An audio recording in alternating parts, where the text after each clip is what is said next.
விளக்குனாருன்னு சொன்ன உடனே அவர் சொல்கிறாரு, ரொம்ப அற்புதமான பதில் சொல்கிறார்.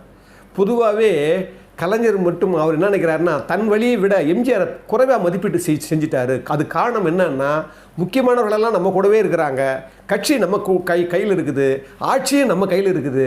இப்போ இந்த நேரத்தில் வந்து நடவடிக்கை எடுக்கும்போது என்ன அர்த்தம் அவர் நினைக்கிறாருன்னா, ரொம்ப முக்கியமான பாயிண்ட் சொல்கிறார்.